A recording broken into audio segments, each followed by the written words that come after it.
ധർമ്മസ്ഥലയിൽ വെളിപ്പെടുത്തൽ നടത്തിയ മുൻ ശുചീകരണ തൊഴിലാളി ചിന്നയുമായി തെളിവെടുപ്പ് തുടർന്ന പ്രത്യേക അന്വേഷണ സംഘം. ധർമ്മസ്ഥലയിലേക്ക് മടങ്ങിയെത്തിയ ശേഷം ഇയാൾ തങ്ങിയ ഇടങ്ങളിലാകും തെളിവെടുപ്പ് നടത്തുക.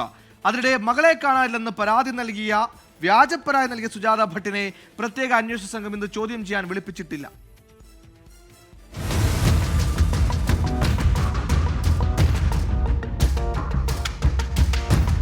പുലർച്ചെ 5 മണിയോടെ ബെൽത്തങ്ങടിയിലെ SIT ഓഫീസിൽ നിന്ന് ചിന്നയുമായി പ്രത്യേക അന്വേഷണ സംഘം പുറപ്പെട്ടു. ഇയാൾ ധർമ്മസ്ഥലയിലേക്ക് മടങ്ങിയെത്തിയ ശേഷം തങ്ങിയ ഓരോ ഇടങ്ങളിലും തെളിവെടുപ്പ് നടത്തുന്നതിന്റെ ഭാഗമായാണ് നീക്കം. നേരത്തെ ഇയാൾ താമസിച്ചിരുന്ന ആക്ഷൻ കമ്മിറ്റി നേതാവ് മഹേഷ് ഷെട്ടി തിമേറോഡിയുടെ വീട്ടിൽ SIT പരിശോധന നടത്തിയിരുന്നു.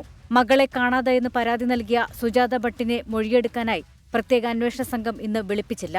മൊഴിയെടുപ്പ് പൂർത്തിയായതായാണ് സൂചന. ഇവർ ബംഗളൂരുവിലേക്ക് മടങ്ങിയതായും റിപ്പോർട്ടുണ്ട്. സുജാത ഭട്ടിനെതിരെ വാർത്തകൾ തടയണമെന്നാവശ്യപ്പെട്ട് ചില ആക്ടിവിസ്റ്റുകൾ കർണാടക വനിതാ കമ്മീഷന് പരാതി നൽകി. 24 ബംഗളൂരു. ലോകത്തെവിടെയായാലും ഏത് സമയത്തും 24 വാർത്തകളും ഓഗ്മെന്റഡ് റിയാലിറ്റി പാക്കേജുകളും എക്സ്പ്ലെയിനറുകളും വിശദമായി കാണാൻ ഞങ്ങളുടെ യൂട്യൂബ് ചാനൽ നിങ്ങൾക്ക് സബ്സ്ക്രൈബ് ചെയ്യാം.